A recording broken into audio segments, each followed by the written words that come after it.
آزاد ہوئے اور مسجدوں سے پھر اللہ اکبر آواز بلند ہو گئے.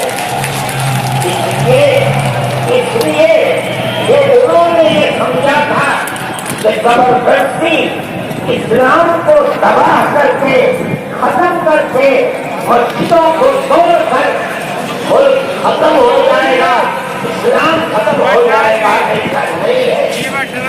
کوئی بھی مذہب قبول کرنا انسان کے لیے اپنے دل کی بات ہے.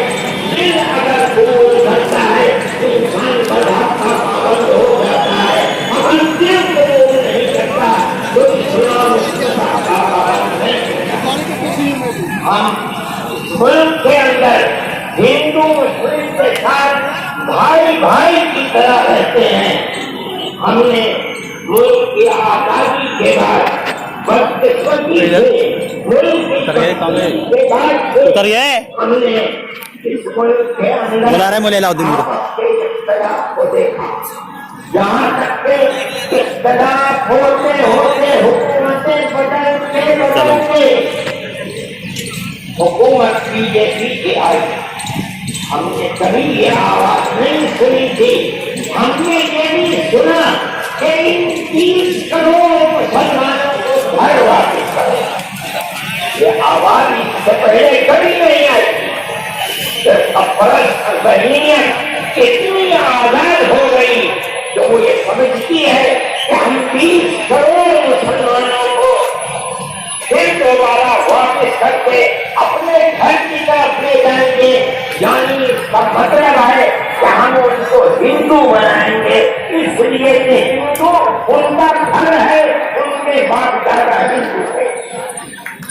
مگر میں آپ کو یہاں کے دھرم گرو بیٹھے ہوئے ہیں اور میں مسلمانوں کو نہیں, میں پورے ملک کے اندر میڈیا کے ذریعے سے یہ بات لانا چاہتا ہوں.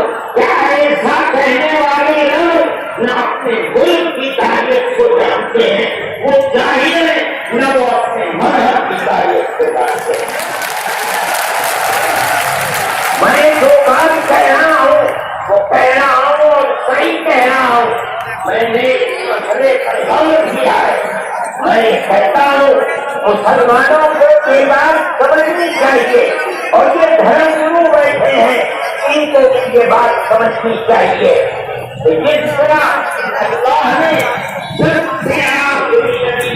حضرت محمد صلی اللہ علیہ وسلم کو عرب کی سرزمین میں بھیجا ہے, اس کی حکمت ہے. وہ اگر چاہے گا امریکہ میں بھیج دے گا, وہ اگر چاہے گا ان کو افریقہ میں اتارتا, وہ اگر چاہے گا سوئٹزرلینڈ میں اتارتا, وہ اگر چاہے گا دنیا کے کسی ملک کے اندر اتارتا. لیکن اس کی حکمت جب اس نے سب سے آخری نبی نبیوں کے سردار کو اگر اتارا تو عرب کی سرزمین میں اتارا. بالکل اسی طرح مسلمان اور ساری دنیا